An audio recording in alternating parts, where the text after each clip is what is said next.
Ini kalau mempersiapkan ngaji kitab Kasyifatus Sajjah dikarang oleh Syekh Nawawi. Syekh Nawawi itu ulama top Indonesia yang hidup di Mekah, juga meninggal di Mekah.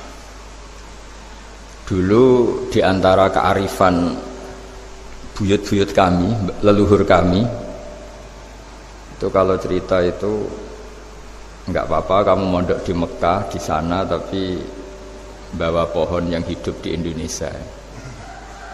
Jadi artinya membawa manhaj, metode dakwah yang bisa hidup di Indonesia.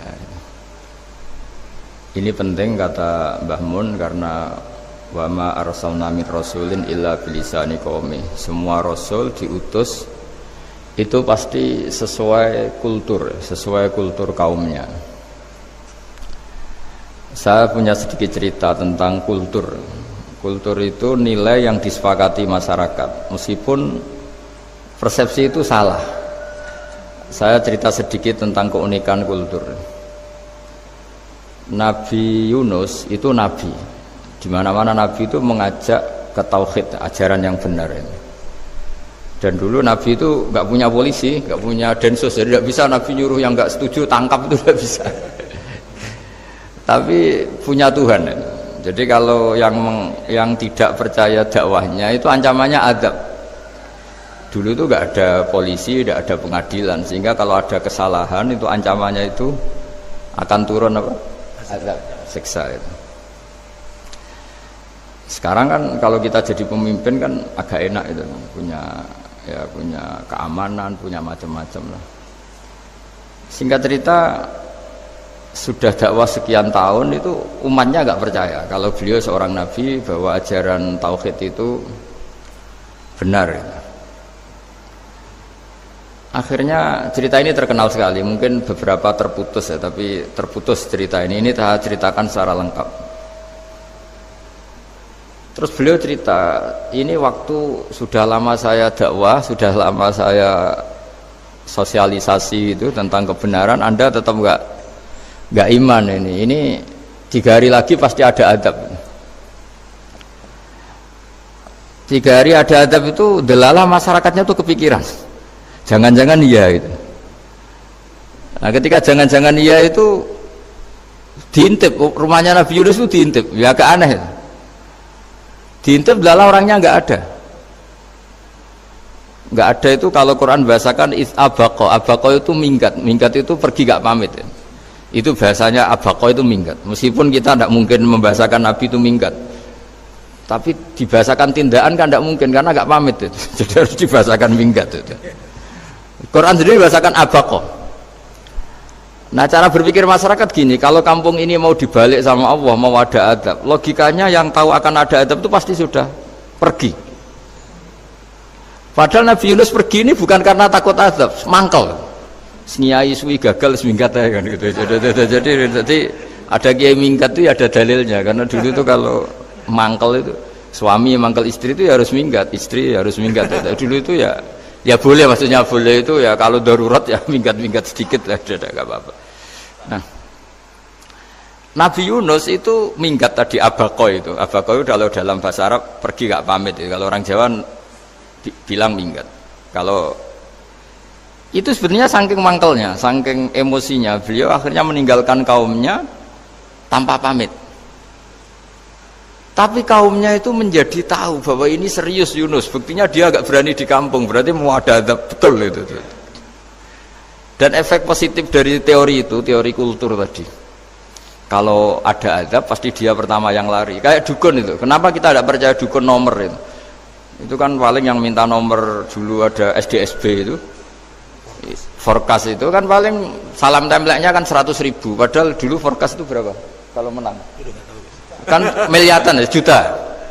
Itu untuk kultur kita agak percaya dukun kan, ngapain ngumpulin uang 100.000, kalau dia tahu nomornya kan mendingan tombok sendiri gitu.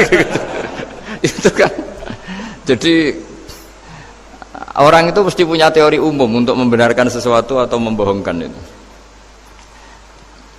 Akhirnya umatnya Nabi Yunus itu iman Iman itu artinya percaya kalau ini tidak main-main. Buktinya Nabi Yunus gak berani di situ. Akhirnya mereka tobat. Saat itu juga mereka wiridan di lapangan, terus semua kesalahannya diselesaikan. Sampai ada rumah yang sudah dibangun permanen karena di tanah tetangga, dirobohkan saat itu juga. Bahkan ada batu yang dulu nyuri, satu dua batu yang dulu hasil nyuri, saat itu juga dirobohkan, dikembalikan sama yang punya. Wah, hari itu semua kedoliman diselesaikan. Ini penting saya utarakan, jadi tobat itu tidak hanya istighfar. Kalau istighfar ribet, tobatnya orang punya utang terus istighfar gitu kan ribet. Kan ribet itu. Ada punya utang terus minta maaf itu kan ribet itu. Harus diselesaikan itu. Tobat. Tobat diterima sama Allah. Batas akhir finish dari harusnya ada adab, misalnya Senin, Selasa, Rebu, harusnya Rebu itu sudah kena adab. Ternyata Rebu itu tidak kena adab. Nabi Yunus sebetulnya juga penasaran kampungnya itu kena adab enggak. Dilihat dari jauh ternyata enggak. Tambah kecewa dia. Gitu. Wah, ini saya kalau pulang pasti dibunuh karena saya dianggap pembohong. Di masyarakat situ ada aturan siapa yang bohong dibunuh. Padahal Nabi Yunus ngumumkan nanti Rebu ada adab. Kira-kira gitu lah. Ternyata Rebu itu tidak ada adab, makanya dia sudah di batas kampung kembali lagi, kembali minggat lagi karena nanti pulang pasti dibunuh karena dia dianggap bohong. Ya akhirnya masyhur itu, terus dia ikut nelayan sekenanya, yang penting lari dari kampung, ikut nelayan sekenanya. Zaman itu, ini saya ulang lagi, zaman itu nanti ini efeknya nanti ke tauhid. Zaman itu para nelayan tuh kayak sepakat kalau ada kapal atau perahu kok mau tenggelam itu pasti ada yang minggat. Artinya minggat itu pergi tidak terhormat itu. Terus fasahama fakana minal mudkhadin. Nah, dulu itu orang sudah punya peradaban. Ini cerita kultur, sudah punya peradaban. Punya peradaban. Ya sekarang gini, kalau nyemplungkan salah satu kan tidak adil diundi. Diundi. Ternyata yang keluar dia Nabi Yunus. Terus mereka tahu ini orang nggak pantas dikorbankan. Karena Nabi di mana-mana itu ganteng. Memang Allah itu punya sunat unik. Nabi itu harus paling ganteng di kampungnya. Nasabnya juga harus paling baik, kabar-kabarnya juga istrinya harus paling cantik. Itu memang aturannya gitu. Nggak tahu saya, dulu saya juga janggal kenapa Nabi aturannya harus gitu. Tak angen-angen di pemimpinnya elek isin itu maksudnya. Misalnya pemimpin dia pesak keriting itu kan piye gitu rasanya itu. Jadi Nabi itu pasti itu paling ganteng di kampungnya, terus dari nasab ya terbaik, terus rata-rata istrinya itu ya selain solihah itu ya paling cantik. Karena ya dibully kan, sawar tidak jadi Nabi, bojone elek kan ya ribet kalau misalnya ada yang bully gitu kan juga ribet. Singkat cerita terus dia akhirnya ditenggelamkan, dibuang karena beliau seorang Nabi, faltaqamahul khut, beliau ditelan ya. Iltiqam itu tidak digigit, ditelan ya. Karena ditelan beliau tidak ngalami dikunyah, ditelan. Iltiqam itu ditelan karena beliau seorang Nabi. Di dalam batnil khut itu di perut itu dia wiridan, dan barokahnya wiridan itu perut ikan ini menjadi masjid. Dia nyaman di situ, nyaman karena terus ngalami karomah lah. Andekan wali itu ngalamin karomah. Nah, kesimpulan dari cerita ini itu apa? Masyarakat itu akan selalu dengan kulturnya sendiri. Para nabi juga punya kultur sendiri. Dan Allah yang ngelola itu semua. Saya ulang lagi, Allah yang ngelola itu semua. Makanya terus dua kultur ini kalau Allah menghendaki itu gampang sekali. Akhirnya yang terjadi apa? Nabi Yunus jadi kasih sanksi Allah karena pergi tidak pamit. Masyarakatnya justru enggak karena tobat. Dan tobatnya masyarakatnya ini karena kekeliruan Nabi Yunus. Keliru dengan makna bukan dosa. Andaikan Nabi Yunus saat itu kok di rumah ingin menyaksikan adab, itu masyarakat mesti gak percaya kan ada adab. Mau ada adab kok dia di rumah gitu. Jadi unik, Allah cara ngelola masyarakat itu unik. Nah, dari keunikan-keunikan cara Allah ini kemudian lahirlah ilmu yang bernama ilmu tauhid, ilmu tawakal, ilmu pasrah nang pangeran itu. Karena kemarin pas Pak Yusuf sama Bu Sulis sowan saya itu tak beri cerita. agama itu milik Allah. Sehingga teori yang dikatakan manusia itu ya teori saja, tetap semua itu di tangan Allah. Ya saya saat itu cerita, misalnya saya ditanya, ini besi, materi besi dengan kaca itu kuat mana? Mesti kita menjawab kuat besi. Tapi saya yang mengendalikan besi dan kaca. Ternyata saya punya merencanakan menghancurkan besi, menetapkan kaca ini tak simpan, akhirnya puluhan tahun. Yang ini saya rencanakan saya hancurkan itu. Andai kan si yang menjawab tadi tahu rencana saya, mesti kuat bilang kuat kaca. Gitu. Makanya contoh paling gampang tadi, dinosaurus itu hewan paling kuat malah musnah itu. Pitik yang nggak kuat sampai sekarang. Gitu. Karena Allah bikin dinosaurus itu punya rencana dihancurkan itu. Sementara ayam enggak lah, gue rame-rame dunia gitu. Sehingga ya sudah. Nah, agama itu seperti itu. Agama itu sesuai rencana Tuhan. Sehingga ini cerita Nabi. Sehingga Nabi itu kadang nggak tahu bedanya antara sesuatu yang punya data, punya perangkat-perangkat untuk menuju A misalnya, itu nggak tahu bedanya. Jadi kalau Nabi ditanya misalnya gini, onta itu lahir dari betinanya, dari indukannya bisa? Ya bisa. Lahir dari batu, jawabnya ya bisa. Kalau dia seorang Nabi pasti jawab bisa. Kalau Nabi loh ya, bukan direktur mandiri, Nabi itu mesti jawabnya bisa. Jadi kalau Nabi ditanya, mata air itu keluar dari bumi kedalaman 7 meter, bisa. Keluar dari sini, dari meja, jawabannya ya bisa. Karena Nabi itu saking dekatnya Allah, tahu betul bahwa perangkat di dunia ini tidak bisa mendikte Allah. Semua itu kehendak Allah. Logika yang terbangun Nabi itu sebenarnya gampang ya. Kalau kita teliti itu, hanya gampang itu sesuatu yang benar itu pasti bisa dijelaskan secara gampang. Nah ini ngaji tauhid biar tidak terlalu berteori terus. Karena kalau saya cerita uang pinter jenengan. Dan saya tidak ingin pinter tentang uang. Tak beri contoh. Tidak ini supaya nanti kalau sampean suatu saat meninggal ketemu Mungkar Nakir itu tahu cara menghadapi. Nanti tak warai tekniknya. Tak warai tekniknya. Bocorannya. Bocorannya tadi. Makanya ada cerita agama ini baik sekali. Orang bocorkan ujian nasional itu kriminal, bisa ditangkap Pak Rosidi itu. Tapi agama ini pertanyaan Mungkar Nakir dibocorkan semua kiai, itu nggak ditangkap sama Mungkar Nakir.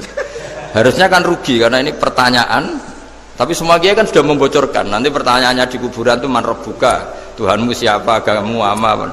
Itu kan sudah dibocorkan, tapi itu nggak dianggap kriminal. Sementara kita sekolah SD, sekolah SMP bocorkan soal itu dianggap kriminal. Padahal kalau harusnya boleh. Maksudnya kalau menuruti teori itu harusnya boleh kan. Wong pertanyaan Mungkar Nakir saja dibocorkan kan. Ada dasarnya kan? Ya tapi kan tidak ada itu. Harusnya boleh. Tapi kan terus jadi nggak ujian kalau apa? Kalau dibocorkan itu. Tidak ada itu. Harusnya boleh. Tapi kan terus jadi nggak ujian kalau apa? Kalau dibocorkan jadi dibocorkan. Kurang apanya baiknya agama ini? Pertanyaan sepenting itu dibocorkan dan kiai-kiai nggak ditangkap sama Mungkar Nakir ya ada itu aja. Saya ulang lagi ya supaya kita ingat fitrah salimah. Soal Anda modern monggo lah, tapi saya sebagai kiai akan ngajari kalian tentang fitrah salimah. Jadi kalau kamu itu benar-benar beragama, ini misalnya kertas, ini lempengan baja. Kalau kamu beragama, ya terserah jenengan. Karena bisa saja, ya terserah jenengan. Karena bisa saja kertas ini arsip nasional. Baja ini tak niatkan, tak luluhkan, tak hancurkan. Sehingga kalau kita ngomong ya secara materi harus ditambahi, secara materi kuat baja ya Allah. Tapi secara substansi jenengan ya terserah jenengan, monggo. Nah, di sini yang mulai orang lupa itu karena selalu menjawab pasti kuat baja. Kata pasti ini yang akhirnya orang menghilangkan teori beragama. Berdasar logika. Nah akhirnya para nabi, para wali itu ditanya. Saya punya kitab karangannya Abdul Hamid, orang alim. Kitab itu dulu saya ngaji lama sekali, sampai sekarang saya pelajarin. Manusia itu dijebak hukum adat, padahal adat itu ya tidak terlibat. Misalnya kalau ada telur jadi ayam normal gitu. Ya tadi indukan unta melahirkan unta normal itu, indukan sapi melahirkan sapi normal. Tapi kalau para nabi itu bilang ya nggak normal, nggak normal artinya tetap ada kekuatan Tuhan. Indukan unta tahu apa tentang unta? Dia punya kekuatan apa? Bisa melahirkan unta, bisa menciptakan unta di perutnya, bisa ada jantungnya, ada paru-parunya, ada ususnya. Dia bisa apa? Di situ ada tangan Tuhan itu. Karena para nabi cara berpikir gitu, melihat tembok ya sama, tembok sama indukan unta itu sama-sama mungkin mengeluarkan unta. Sehingga ketika Nabi Soleh ditanya, bukti apa kekuasaan Tuhanmu? Apa bisa mengeluarkan unta dari batu besar ini? Jawabannya Nabi Soleh ya bisa, ya bisa. Dan mukjizatnya Nabi Soleh masyhur itu, keluarlah unta dari batu. Karena secara teori ya tadi, coba unta indukan itu apa seorang profesor, apa seorang ilmuwan sehingga bisa menciptakan anaknya itu. Apa dia terlibat dalam menciptakan jantungnya, paru-parunya, ususnya? Kan enggak juga. Telur bisa apa coba? Gobloknya bukan main telur itu kan. Tapi bisa mengeluarkan ayam, dia bisa apa? Nah, para nabi, para wali itu tahu semuanya itu kekuasaannya Allah. Nah, kalau karena kekuasaan Allah, bedanya apa dengan tembok? Makanya Nabi Muhammad ketika di padang pasir, semua sahabat bingung, nggak ada air, ya Nabi santai aja. Ini gimana Nabi gak ada air, nanti orang mati kehausan. Nabi ya santai aja. Kamu ingin air katanya. Iya. Terus Nabi nunjuk apa itu ya sudah, terus ada air. Ada yang keluar dari jemarinya, ada. Karena Nabi itu gak tahu bedanya antara ini mungkin dan tidak mungkin, tuh gak tahunya itu ya semuanya itu Allah. Kalau kamu kan gak, wah daerah gini gak mungkin ada air. Ini kan padang pasir. Air itu biasanya di daerah hutan gini malah berteori macam-macam. Seakan-akan tidak ada Tuhan. Jadi kalau orang nggak bakat wali pasti berpikirnya gitu. Makanya nggak wali-wali itu memang nggak bakat, karena itu kan artinya menafikan kekuasaannya Allah kan. Seakan-akan Allah tidak mampu bikin air di situ. Tapi kalau Nabi santai aja. Makanya Nabi Ibrahim ketika mau dibakar yang santai aja. Menurut beliau api bisa apa? Jadi itu meskipun hukum adat itu ya selalu berjalan. Normalnya api yang membakar, di padang pasir normalnya ya nggak ada air, normalnya batu ya nggak mengeluarkan onta. Tapi kamu jangan terjebak oleh keseharian yang Anda lihat. Tetap di balik itu ada kekuasaannya Allah Subhanahu wa Ta'ala. Nah, ini yang namanya iman. Dengan iman seperti itu nanti ketika kita mati itu ya santai saja. Ketika kita hidup ya tidak tahu oksigen itu apa masuk ke tubuh kita, sistemnya kayak apa, jantung kita ada ikut bikin, paru-paru kita. Artinya zaman kita hidup pun sebenarnya kita tidak bisa ngelola kehidupan, itu tidak bisa. Nah kalau sama nggak bisa, nanti setelah mati juga tidak bisa. Ya sudah, ketika kita hidup yang ngelola juga Allah, ketika mati juga yang ngelola. Bedanya apa? Nah, ini di sini terus kita dilatih, inna sholati wa nusuki wa mahyaya wa mamati lillahi rabbil alamin. Tapi kenapa kita ragu terhadap kehidupan setelah kematian? Karena ketika kita hidup seakan-akan kita tahu cara hidup. Makanya Allah itu tersinggung betul ketika ada orang merasa bisa ngelola cara hidupnya. Makanya kata Allah, kalau gojlok orang-orang yang kepedean itu, kalau kamu top, jangan mati. Itu falaula in kuntum ghaira madinin tarji'unaha in kuntum shadiqin. Kalau kamu merasa top itu jangan mati. Di mana-mana mati itu tidak top. Falaula idza balaghatil khulqum wa antum khina idzin tanzurun. Mbok ketika nyawa kamu sudah sampai kerongkongan, kamu tarik lagi supaya kamu tidak mati. Mati itu tidak top. Katanya kamu top kok mati. Jangan mati. Kalau top itu jangan mati, jangan miskin, jangan tua, jangan jadi jelek. Pokoknya top terus gitu. Itu digosok sama Allah. Tapi orang itu lupa bahwa nah ketika sehat begini kita seakan-akan ngelola kehidupan. Nah gara-gara merasa ngelola seakan-akan kalau mati lalu saya gimana ya kalau mati? Di kuburan ngapain? Terus ngantornya gimana? Kerjanya di mana? Ya tidak usah begitu. Nah ini di sini pentingnya tauhid. Orang dilatih berpikir al-khalqul awal. Afa'ayina bil khalqil awal. Kalau dalam bahasa Yasin disebut kul yuhihal ladzi ansha'aha awwala marrah. Jadi agama itu orang dilatih membayangkan pertama hubungan kita dengan Allah. Misalnya manusia pertama itu siapa? Adam.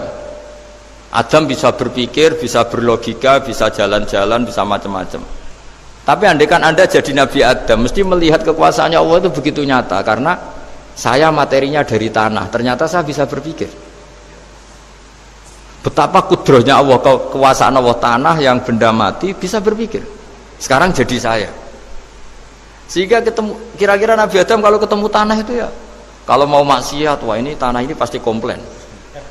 Nah di sini pentingnya beragama. Sehingga ketika Rasulullah ngendikan, jika kamu memperbanyak sholat, maka tanah-tanah ini bersaksi terhadap sholat kamu. Jika kamu maksiat, juga tanah-tanah ini menjadi saksi pemberat. Itu kamu tidak jagal sama sekali, karena manusia pertama yang bernama Adam yang bisa berpikir itu materinya dari tanah. Jika kita tidak janggal ketika tanah disetatuskan bisa bersaksi. Tapi setelah kamu berpikir tanah itu bisa dicangkul, bisa dijadikan berhala, dijadikan kendi, dijadikan macam, seakan-akan tanah itu ya benda yang tidak penting. Tapi Nabi itu beda dengan kalian. Nabi tahu betul tanah ini makhluk Allah yang bisa berpikir. Sehingga Nabi ya ngendikan, kalau kamu sholat sunat atau beribadah sebaiknya jangan di tempat yang sama, biar yang menyaksikan kamu sholat itu banyak. Kita mungkin kan masa bumi bisa bersaksi, tapi andaikan Anda Nabi Adam itu tidak akan janggal seperti itu, karena dia tahu materinya dari tanah, dan ternyata jadi mata bisa melihat, jadi telinga bisa mendengar. Makanya Allah selalu mengingatkan, ingatlah al-khalqil awal, afayina bil khalqil awal. Karena khalqil awal ini yang menjadikan fitrah beragama yang baik. Sehingga ketika orang Yahudi bilang nggak mungkin Nabi Isa itu nggak anak zina, wong ibu kok tanpa bapak, anak kok hanya ada ibu tanpa bapak.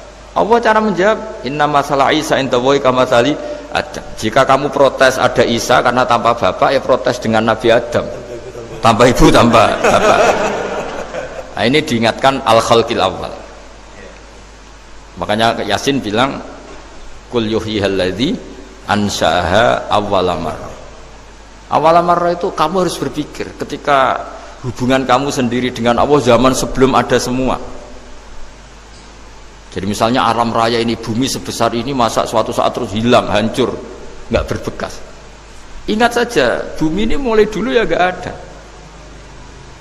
Diadakan oleh kekuatan besar yang super ada, yaitu Allah Subhanahu wa Ta'ala. Nah di sini kenapa faham-faham ateis itu hilang di dunia. Meskipun ada itu karena saking mungkin kurang peradaban. Makanya guru-guru kita mulai zaman Nabi Adam sampai sekarang itu cara berpikir sederhana. Bumi ini kadung ada. Di mana-mana sesuatu yang ada pasti disebabkan yang lebih ada. Kan nggak mungkin bumi yang ada kemudian penciptanya itu udah ada. Itu kan ngajak goblok bareng gitu kira-kira gitu. Sesuatu yang ada disebabkan oleh sesuatu yang tiada. Maka guru-guru kita ngajari, pertama sifat Allah itu wujud. Karena ini wujud super atau kausa prima, terus kiai bilang wajibil wujud. Wajibil wujud terjemahan bebasnya ya wujud super. Karena wujudnya Allah itu yang mempengaruhi ya semua alam raya ini, dia harus di depan.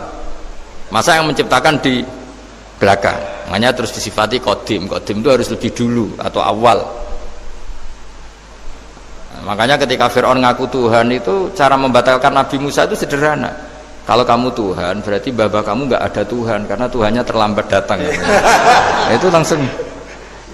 Oh iya ya, kalau ya kan berarti babanya dia tanpa Tuhan, kan Tuhannya baru kemarin. Aktenya baru diurus, itu aktenya baru diurus itu Tuhannya. Makanya Fir'aun itu akhirnya Nabi Musa punya pengaruh besar di kalangan punggawa Fir'aun. Karena ketika debat terbuka itu punggawanya dengar. Akhirnya mereka iman sama Nabi Musa. Ini disebut wa qala rajulun mu'minun min ali fir'auna yaktumu imana. Banyak yang diam-diam ini iman karena logika Fir'aun jadi Tuhan itu nggak masuk akal. Yang benar adalah Tuhannya Nabi Musa. Nah orang-orang ini itu ya dibilang nggak loyal ya pokoknya dia iman. Dan dia juga yang ikut rapat. Besok Musa tangkap. Karena mereka sudah iman sama Musa, terus sebelum eksekusi itu datang, ini datang ke Musa. Tadi malam saya ikut rapat, keputusannya Anda ditangkap mau dibunuh, jangan lari saja dulu. Jadi kan nggak bisa disebut pengkhianatan, kan ini orang baik. Jadi malamnya ikut rapat, besok Musa tangkap bunuh. Iya Nabi Musa paginya sebelum itu Musa, saya nanti malam ikut rapat dan keputusannya Anda ditangkap dibunuh, kamu lari saja sekarang.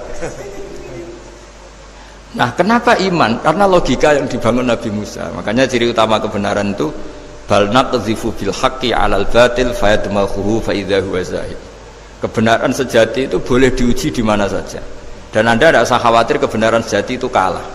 Pasti menang. Kalau kebenaran itu kebenaran sejati pasti menang. Ya, di sini terus ada ulama-ulama kayak banyak lah, termasuk di Indonesia kayak Pak Quraisy Shihab, kayak yang nyaman saja anak-anaknya di luar negeri karena merasa kebenaran sejati itu tidak akan kalah.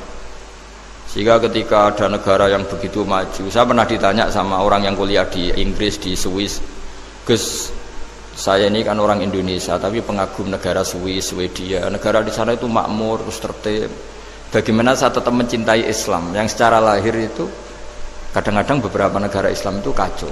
Ada seorang mahasiswa tanya gitu, dia tanya cara ingat Allah,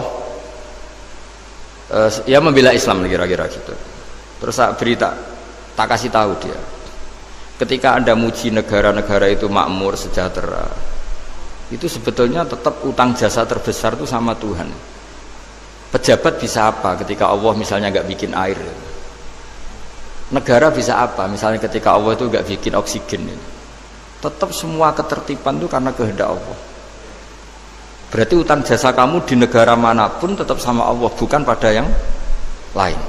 Bahwa ada hukum sosial manusia, oke lah, kedua ketiga dia harus terima. Hanya dia sadar. Nah, masalahnya kita ketika di negara yang makmur gitu, pikiran kita presidennya hebat, menterinya hebat, tata sosialnya hebat. Oke, nggak apa-apa, muji manusia itu nggak apa-apa. Tapi tetap itu semua di bawah muji Allah Subhanahu wa Ta'ala. Ada air begini ciptaan Allah, ada oksigen sehat ciptaannya Allah, sehingga muji pertama itu kepada apa artinya kehebatan manusia ketika ada gempa besar, ada likuifaksi, ada macam-macam. Nah, maksud saya ngaji di sini ingat Allah itu dengan cara seperti itu, sehingga ketika kita hidup di negara manapun ya utang jasa pertama pikiran kita sama Allah Subhanahu wa Ta'ala. Tapi kalau enggak, kamu terjebak hukum adat tadi, di mana-mana ayam itu yang mengeluarkan telur, telur mengeluarkan ayam, nggak bisa batu ini mengeluarkan ayam, keliru kamu. Ketika ayam mengeluarkan telur, memangnya ayam itu bisa? Apa dia berpikir sekolah dulu gimana ya cara punya telur? Kan ya enggak juga, tidak bergerak juga. Apa ketika mata kamu bisa melihat terus kamu merencanakan gimana ya mata supaya bisa melihat? Ya tahu-tahu sudah melihat. Nah, di sini disebut afa'ayina bil khalqil awal ansa'aha awalan marrah wa huwa alladhi yabda'ul khalqa tsumma yu'iduhu wa huwa ahwanu alaih. Allah selalu mengingatkan, nah iman yang baik itu iman yang seperti saya utarakan tadi. Kamu ingat kekuasaan Allah ketika belum ada apa-apa. Belum ada apa-apa ya Allah bikin manusia itu dari tanah, bikin ayam ya dari tanah, bikin sapi ya dari tanah, bahkan semuanya dari ketiadaan. Nah, dengan iman seperti itu, nanti kalau kamu ngaji hadis, Nabi bisa mengeluarkan air dari apa? Dari jemarinya. Terus Nabi Ibrahim dibakar gak apa-apa. Nabi Soleh bisa mengeluarkan unta dari batu besar. Nabi Musa bisa menyibak laut hanya dengan tongkatnya. Itu semuanya kamu tidak jangka. Karena tadi ingat bahwa kekuasaan Allah itu tidak terbatas. Itu cara iman yang benar. Sehingga nanti ketika kita mati juga gitu. Ketika kita hidup ya tidak bisa ngatur jantung kita, paru-paru kita, pasti sama lah. Setelah kita mati juga gak bisa ngatur, yang hanya ngatur Allah Subhanahu wa Ta'ala. Hidup kita dalam kendali Allah, mati kita dalam kendali Allah. Ya sudah, terus kita mati ya nyaman saja. Saking nyamannya itu orang-orang soleh kalau mati itu jarang berdoa. Bukan karena apa-apa, kalau berdoa itu resikonya kan gini, mustajab ndak ya, dikabulkan ndak itu. Itu menjadikan setan punya peluang masuk, diganggu. Makanya ajarannya Nabi, mangkana akhiru kalamihi la ilaha illallah wa fi riwayatin Allah dakhalal jannah. Jadi kalau mau mati bersaksi saja, sudah ini enggak saatnya berdoa, saatnya bersaksi. Makanya hanya disuruh bilang Allah, Allah, Allah. Dan supaya ini menjadi akhir kalimat. Sehingga nanti keren lah. Ketika ketemu Allah, apa akhir kalimat kamu yang kamu lafadzkan? Allah, Allah. Sehingga di kitab-kitab diterangkan, ketika orang tua kamu mau mati sudah bilang Allah, jangan tanya catatan hutang di mana ya, tabungannya di mana ya, terakhir jawab mandiri terus mati lah. Gak boleh ditanya lagi. Sekali ditanya nanti akhir kalimatnya mandiri. Nah, itu gak boleh. Jadi sekali sudah bilang Allah jangan tanya lagi. Pak, tabungannya di bank mana kamu? Bahayanya sekali jawab mandiri terus mati, berarti akhir kalimatnya itu ya mandiri. Makanya harus akhir. Jangan nanti statusnya itu mangkana akhiru kalami, memang akhir dari yang dikatakan itu kata Allah. Nah sebetulnya teks hadis itu la ilaha illallah. Ini pinternya Kiai Jawa. Lagi-lagi kembali ke kultur. Kiai Jawa itu kiai yang bisa modifikasi kultur. Sebetulnya kalimat hadis itu yang masyhur, itu yang populer itu la ilaha illallah. Tapi Kiai Jawa itu, dan itu ngikuti kitab-kitab Arab juga, kitab-kitab. La ilaha illallah itu resikonya tinggi karena di situ kan tiada Tuhan yang berhak disembah kecuali Allah. Ada kata la ilaha ini. Nah takutnya pas la ilaha sudah mati. Nah karena itu ada resiko la ilaha gak khatam, berarti tiada Tuhan. Nah, sehingga karena ini dianggap riskan, ya terus Kiai Jawa ngajari sudah lah, gak usah kepanjangan ya sudah Allah. Jadi itu sudah agak-agak rekayasa lah, agak-agak istihad gitu. Maksudnya istihad itu sebenarnya teks panduannya itu la ilaha illallah. Teks panduannya. Tapi kiai-kiai itu tentu yang paling tahu tentang kehendak Nabi karena nekuni ilmu itu lama sekali. Kita ngikuti cara-cara ditentukan para kiai. Karena tadi la ilaha illallah itu kan ada kalimat yang tadi ya, tiada Tuhan kan. Nah, kata tiada Tuhan ini yang dianggap riskan kalau nggak khatam.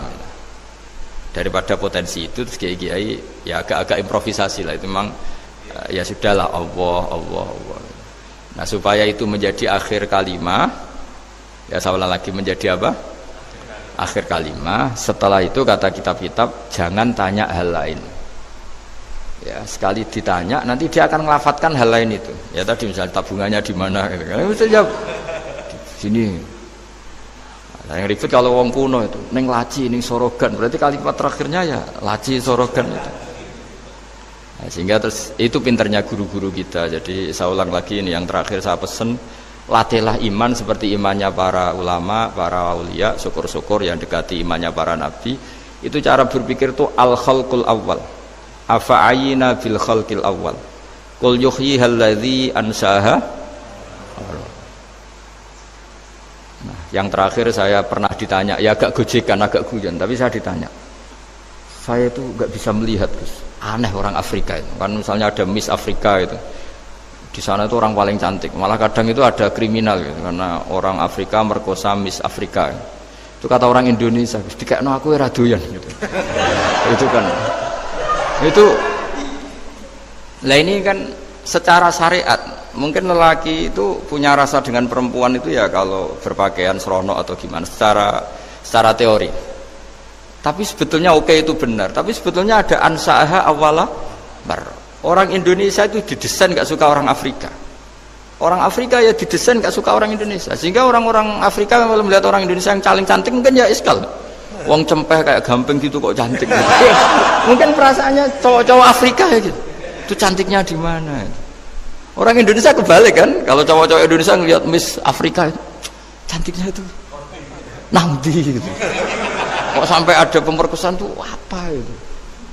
Nah itu menunjukkan Allah yang Maha Kuasa. Allah tuh mendesain gennya orang sana. Beda dengan kita. Ya itu bukti bahwa Allah itu nggak bisa. Ya sudah semuanya itu Allah yang mendesain. Itu bukti bahwa manusia itu bisa apa di depan orang kayak Afrika kok disuruh bilang cantik, kita kan protes. Cantiknya di mana? Mungkin orang sana juga protes ke kita.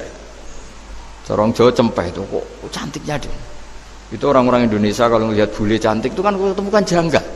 Orang-orang Jogja, bule wayune nang ndi gitu. Kulitnya gitu kan sama mereka juga bilang kita mungkin seperti itu. Itu namanya didesain ansaaha awal apa?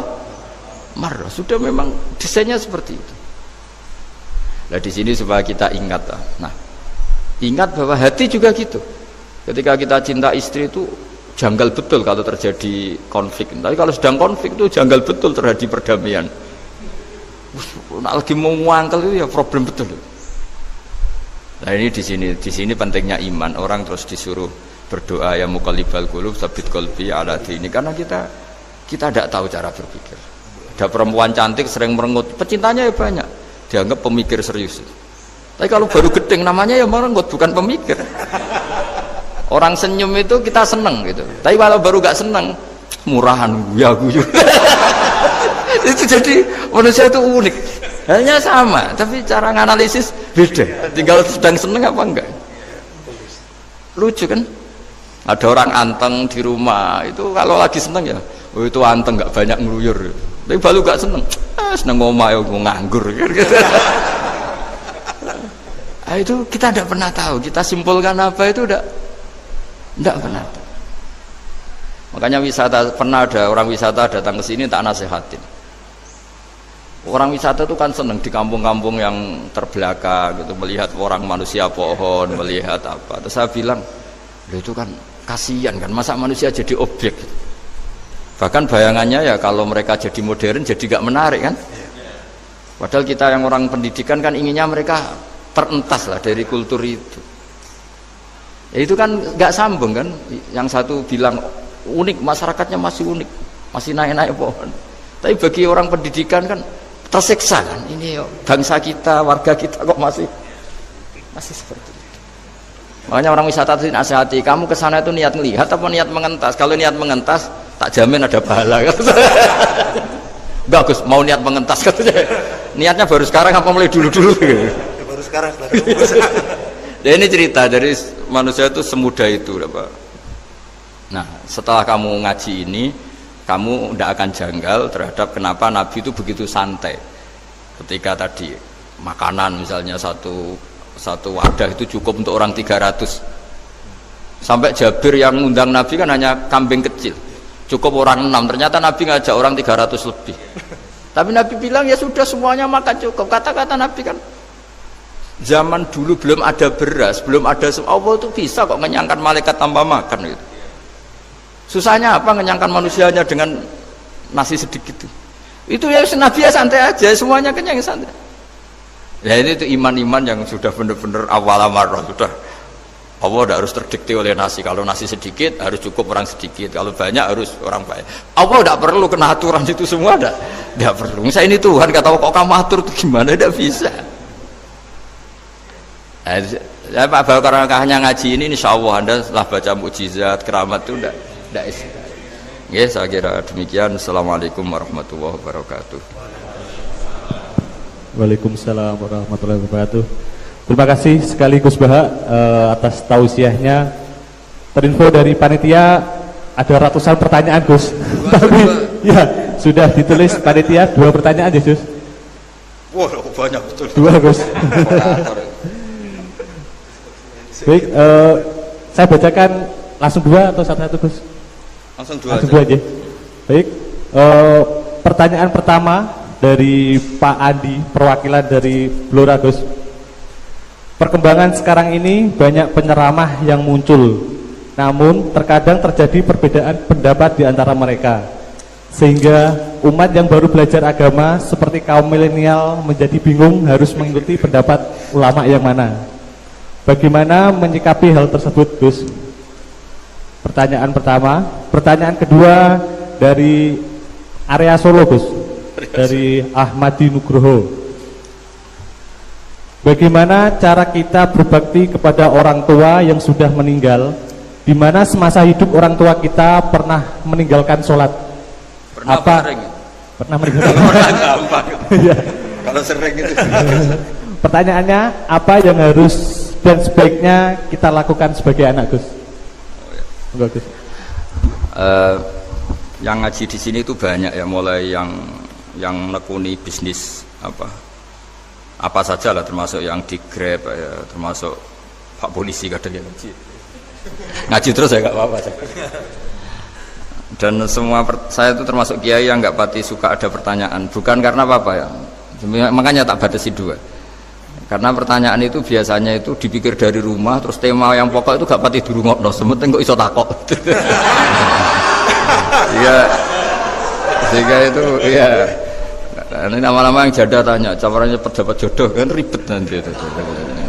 Makanya ya, tapi ya seneng saya ada pertanyaan ya seneng. Cuma kenapa saya tidak membuka terbuka, karena tema kita kan kiai ya, kiai itu kayak dokter, tahu misalnya saya tadi tema itu supaya orang itu tauhidnya kokoh karena zaman akhir itu yang paling mengkhawatirkan itu apa?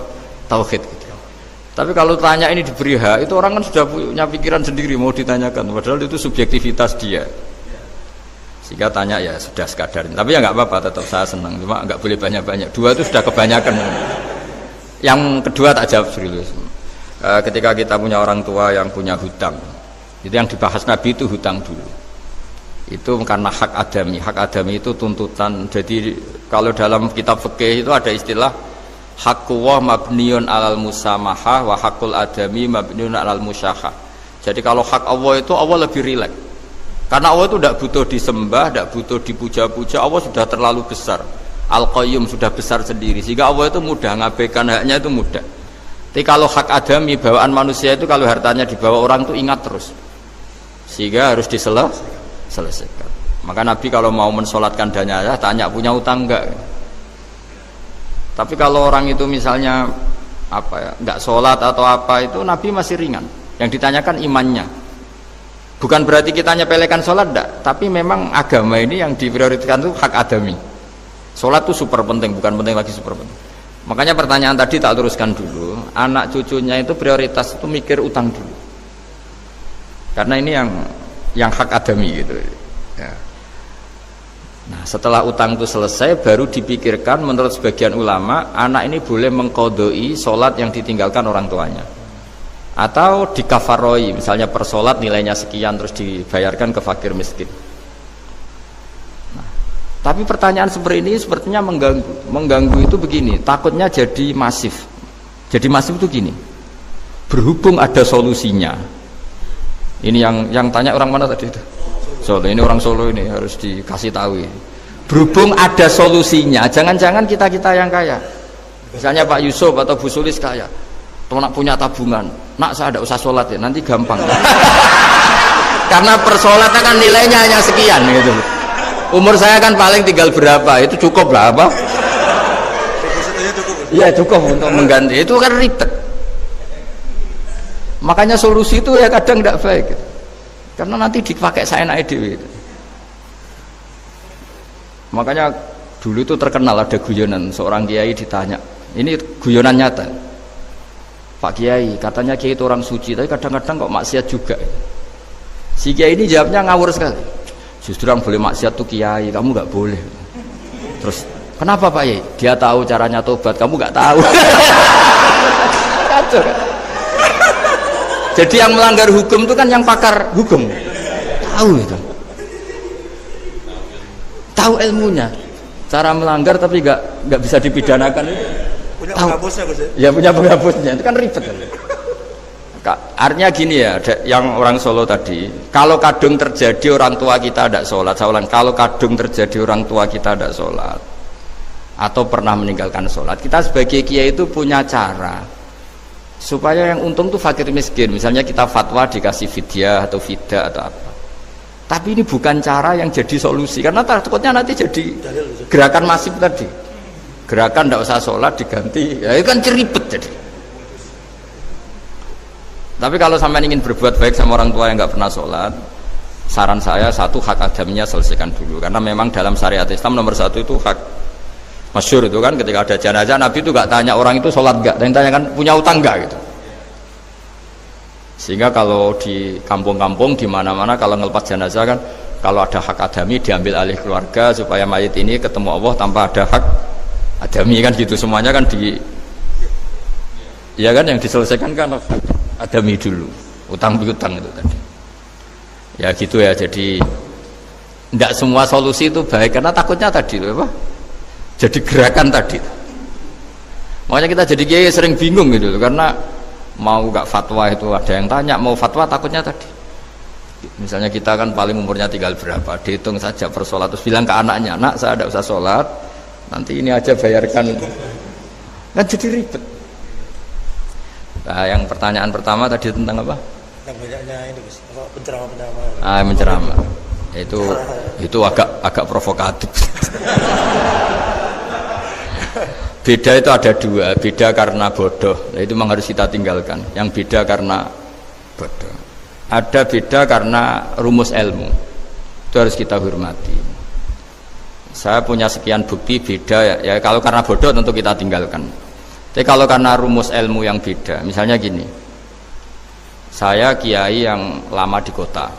Saya kan lama kerja di Jogja. Mungkin perasaannya orang kota itu kalau ketemu tetangga, misalnya saya kiai. Udahlah kalau ketemu tetangga itu gak usah tanya. Ya kalau ketemu biasa aja, tidak usah tanya, tidak usah ramah, biasa aja. Itu mungkin bagus nasihat itu di kota, karena kalau di kota itu ketemu tonggo takok badhe tempundi mau kemana itu ganggu privasi. Sehingga bagian dari kebaikan baik sama tetangga ya jangan tanya, karena itu ganggu apa? Privasi. Tapi kalau di kampung dianggap sombong kan nggak tanya. Nah hal-hal seperti ini itu perbedaan karena ilmu. Memang di kota kulturnya seperti itu, di kampung seperti ini. Nah itu bukan perbedaan karena kondisi muqtadul hal, memang kondisinya berbeda. Ya, kondisinya apa? Berbeda. Misalnya saya sebagai kiai kan bayangkan kiai itu suka lah ngaji ibadah. Terus kamu karena orang kota sukanya pizza, terus Gus kesini Gus ayo naik makan pizza bareng, kan saya malah terganggu. Kamu niatnya hormat tapi ganggu karena nah. Sehingga dulu sahabat, ini cerita sahabat, ada sahabat yang ditanya tabiin itu generasi setelah sahabat. Sifli wajah Rasulillah, tolong jelaskan ke kami wajah Rasulillah Shallallahu Alaihi Wasallam. Ini sahabatnya nangis. Oh maaf sekali, saya tuh gak pernah melihat wajahnya Nabi meskipun saya berpuluh-puluh tahun jadi sahabat. Juga gak pernah sowan Nabi. Saya sering jamaah sama beliau. Ditanya kenapa? Saya itu sungkan. Beliau terlalu wibawa. Jadi bentuk penghormatan sahabat ini ke Nabi justru gak berani melihat wajahnya. Dan bukti penghormatan pada Nabi dia gak pernah sowan. Nabi itu punya anak, punya istri, punya cucu. Kalau sowan tuh ganggu. Jika dia cara berpikir ya itu bentuk hormatnya. Ya itu ya sah saja dia cara berpikir ditakdir begitu. Tapi ada beberapa sahabat yang justru saking cintanya sering melihat wajah Nabi, sering sowan Nabi. Itu hanya dia cara berpikir begitu. Nah kira-kira seperti itu. Jadi perbedaan itu ada dua. Ada yang karena bodoh, itu tidak kita ikuti. Tapi ada perbedaan karena pengetahuan. Ya kalau karena pengetahuan harus kita ikuti karena memang itu ya itu kan urusan sudut pandang. Dulu ketika Mekah dikuasai Sayyidina Umar, setelah Fathu Mekah dan Umar sudah kuat betul, itu banyak sahabat yang dulunya orang Mekah itu sama Umar disuratin, cobalah kembali ke Mekah. Di Mekah itu kamu sholat di Masjid Haram sebagaimana 1000 sholat. Sekarang Mekah aman milik kamu, silahkan kembali ke Mekah. Tapi jawabnya sahabat itu nggak mau. Paling di Mekah hanya dapat pahala 1000 sholat. Tapi kalau mengislamkan orang di daerah-daerah pedalaman itu dakbul ambiya. Ciri khas Nabi itu yang membenarkan orang itu, bukan di satu tempat. Terus sampai nambahi surat ini, wa alam anal ardo lam tuqaddis ahad, dan bumi itu tidak bisa loh mensucikan orang. Abu Lahab itu orang Mekah, Abu Jahal orang Mekah, tapi tetap begitu. Akhirnya jenis ini berpikir, ya sudah lah, gak di Mekah gak apa-apa. Andai kan Mekah itu bisa mensucikan orang, gak ada Abu Jahal, gak ada Abu Lahab. Akhirnya para sahabat gak kembali ke Mekah, tapi berkelana ke Syria, ke Sam. Akhirnya ada Islam di mana-mana. Tapi ada juga yang Mekah itu kota suci, harus diisi orang-orang suci supaya yang brengsek-brengsek gak di sana. Ya sudah, cara berpikir begitu. Nah ini cerita ya. Jadi sudah, kalau perbedaan karena ilmu, ya sudah memang karena ilmu. Nah itu nggak apa-apa. Nah kalau sampean tanya, lalu bedanya apa guys? Yang beda karena ilmu karena ya lihat saja, kalau dia orang pinter bacanya banyak berarti bedanya karena ilmu. Tapi kalau nggak pinter kok berbeda ya berarti karena nggak tahu memang. Ya kira-kira. Mudah-mudahan apa yang telah disampaikan tadi bisa menambah keimanan kita dan ketakwaan kita kepada Allah Subhanahu wa taala. Assalamualaikum warahmatullahi wabarakatuh.